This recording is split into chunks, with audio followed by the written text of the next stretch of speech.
This video is brought to you by Squarespace. Welcome back, everybody. In this video, we're going to look at some viewer mail. I've got some really cool stuff to share with you today, and I'm going to go ahead and kick things off with this, which was a nice little surprise that showed up. This is from my friend Tom. You guys may remember him. He goes by the name Ootlier.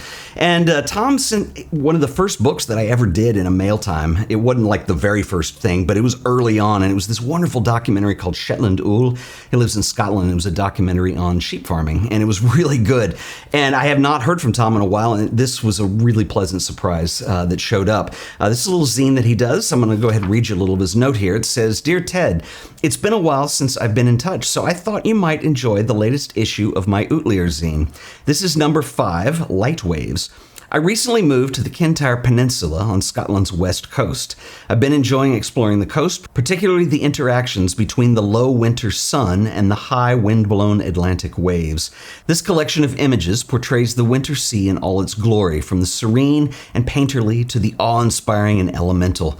I hope this work conveys something of my reverence for the natural forces that are both breathtaking and terrifying. I hope you enjoy it. All the best, Tom." So, Tom, I am really impressed. This is quite a departure from your previous work that you sent on sheep farming, and it's really beautiful. I absolutely love this. I love the fact that you're going for different angles. There's some drone views. You've got shots with long telephotos, and then you back up and show us a wider angle of view. The colors are absolutely fantastic, my friend. And another thing that I want to mention is that anytime I'm looking at seascapes, it's very difficult because if you're going to do a whole zine or a whole book on seascapes, there's the risk that it's going to get a little monotonous, and I really love the way you varied things up in here, and this is extremely interesting to look at from cover to cover.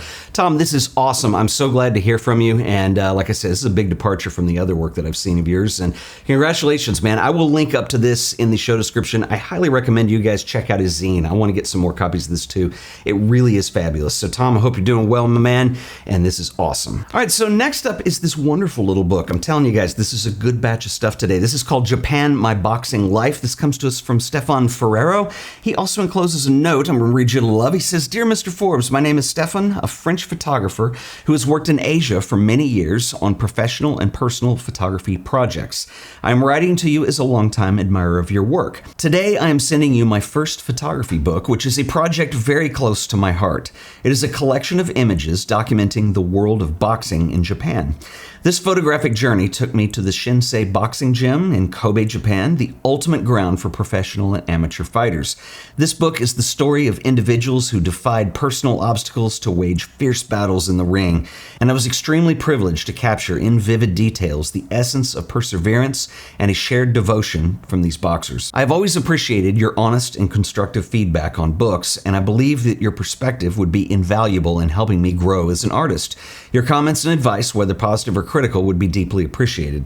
Thank you once again for everything you do for the world of photography. I hope you enjoy the book, and I look forward to hearing from you. Sincerely, Stephane." So Stephane, what a wonderful documentary project. I really love the photographs in here, and I also love the narrative that you set up in here. These images fall into different categories, and you guys have seen some of these fly by, but he's divided this into sort of chapters. And so we have the spar, the ringside, the fight, and we have timeout. So a couple things that I want to point out. First of all, I love that this is entirely done in black and white. It's very consistent the whole way through. Your layout is extremely clean. Your typography is good.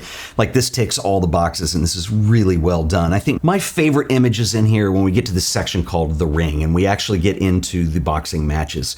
What I love about this, it's black and white, it's dimly lit, which is really cool. You're just using natural light, and so the way you see the audience, they're just barely there, and the spotlight and your attention goes straight to the boxers when it really looks like a performance as you go through these images. This is really outstanding.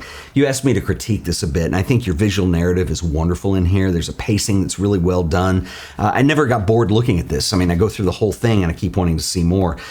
If I would add anything to this, one thing that I like that you've done is incorporating the idea of the still life, which you've done in the book too, with the wall with the boxing gloves on it. This gives you kind of a break from just looking at people all the time. But I think there's one other aspect that I would consider, which is actually doing some portraits. This whole thing is very documentary. It's like we're a fly on the wall looking in on this. And I think that if you were to be able to set up some portraits of these guys and ladies, I think it would be really incredible. The only other thing I want to say about this, and most of you guys who follow my channel know that I've been been very obsessed with Japan as a country for a while now. I did a workshop there last year, doing another one this year.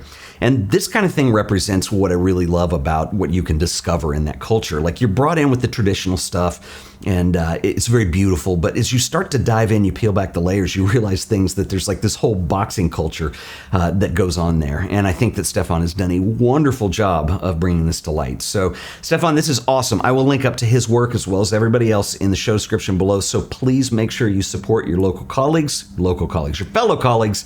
And man, you've done an awesome job on this. So you should be very proud. Thanks for sharing. All right, so I've got another book and another zine that I want to share. This is also from a mail time veteran, but real quick, I want to give a shout out to our sponsor today, who are the always awesome folks over at Squarespace. How easy is it to build an amazing website in a matter of minutes? Squarespace has you covered. It's dead simple. Head over to Squarespace, hit get started. You can start by using Squarespace Blueprint AI and SEO tools, which will give you an impressive website in no time. Something unique because, you're not like other websites. Give your site a name. Next, you can build your homepage. We'll start with a few preset layouts just to get us going. Want to sell products like prints, books, maybe you make a zine? Well, you can feature those on your homepage. Create a few more sections if you want. Let's also give it a color palette. There's a whole bunch to choose from. Just get us started. We can change this all later. Next, let's select the typography choices. Welcome to your website. Everything is set up and it's all ready for you to customize. Squarespace is built on Fluid Engine, the next generation of website design. Select Edit, and Fluid Engine allows you to drag, place, and resize any element on the page. You can snap these to a grid, you can make them float on top of one another, you can freeform however you like. You can even preview and adjust how the site looks on either desktop or mobile. The layouts are independent. Of course, you'll want a portfolio for your work. Creating an image gallery is as easy as dropping a folder of images on your web browser. Once uploaded, you can drag to resort, customize the look, and Squarespace writes all of the code for you. Everything just works and it looks fabulous. Want to sell your own prints, books, or zines? Flexible payments allow you to make the checkout process absolutely seamless when you sell products or services. You can accept credit cards, PayPal, Apple Pay, and in eligible countries, you can offer customers the option to buy now and pay later with Afterpay and ClearPay. You should try Squarespace for yourself. It's absolutely free, no credit card required. Just go to squarespace.com/AOP, sign up for that free trial. If you decide Squarespace is right for you, I can save you an additional 10% on your order by using offer code AOP on checkout. That's right, the code is AOP. So stop procrastinating, go build your website today. And I want to give a special shout out and thanks to Squarespace for sponsoring this video.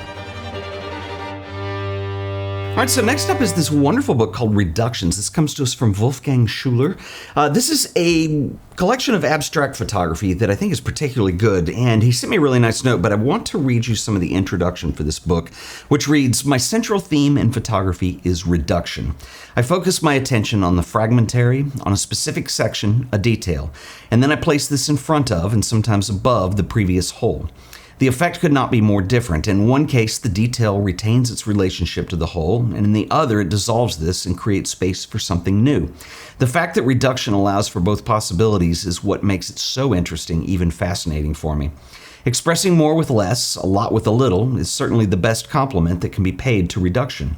And here too, it has a keyboard at its disposal.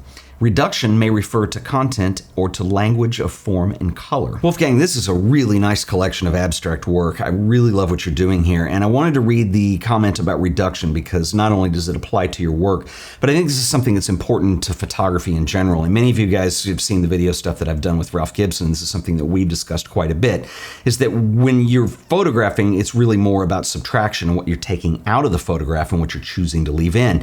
And sometimes what you take out is more important. And I love to see this applied to purely abstract work. And Wolfgang, you've done a really nice job with this. I really like what you're doing. I have a section in the book that I came out with last year where I talked about this idea of cropping and this idea of reducing, which is similar to what you're doing, but I didn't put it in an abstract context. And my example that I used in that was if we have a photograph of a chair, well, I could start cropping it out and we start to see geometrical forms that come in. And at what point are we cropped in so much that you can no longer tell it's a chair? And I love what you're adding here is it takes on a whole new meaning and has a relationship to the whole or part of it. This is really wonderful. You guys should check this out. I am very critical when it comes to abstract work because I think sometimes people do it in a way that's very easy and they don't have much of a concept to it. And that is not the case here. Wolfgang has done an amazing job with this. Also worth noting that the foreword in this book was written by Thomas Wunsch, and Thomas actually has sent work in before. He does a lot of abstract photography, and he's done it in a professional capacity, doing a lot of album covers for ECM, which is a esoteric label based in Oslo, Norway, that does a lot of jazz stuff. His work is exceptional too. Obviously, they're friends. Man, you should be very proud of this. I really appreciate you sending this and sharing it with everybody, and you guys should check it out. Link in the show description. Awesome work, Wolfgang. All right, next up is this little zine that comes to us from Christopher Smith. This is called Somewhere Between Love and Death. Christopher Smith, not only do I know because he sent stuff in before, he was another very early mail time participant, but he's also taking my workshop right now where he's in the zine workshop. And it's fun to look at this because I know the next thing he's working on, which is really cool also. And so this is a really wonderful collection. I've had a chance to talk to Chris and work with him a little bit in the zine workshop right now. And one of the things that I want to say in here is that he has a variety of influences, one of whom is William Eggleston. And I kind of see that in a lot of this work, and you're really going to see it in the next project that he's done. And I like what you're doing here. This is a really interesting thing. It correlates to the title, Somewhere Between Love and Death. There's some interesting shots in here where the absence of things is what makes us think.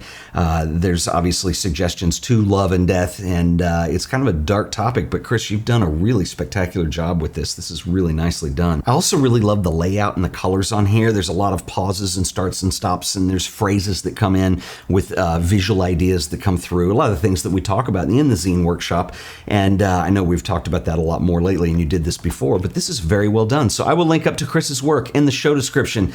Chris is the man. We've also met in real life because he came and heard one of my Avedon talks at the Amon Carter Museum here in Fort Worth. It's behind that wall. I don't know why I'm looking back there. But anyway, Chris, awesome work. You guys, this was a great mail time today. I enjoyed looking at all this stuff. And anyway, if you guys have any questions, drop them in the comments below. I will see you all in the next video. Until then, later.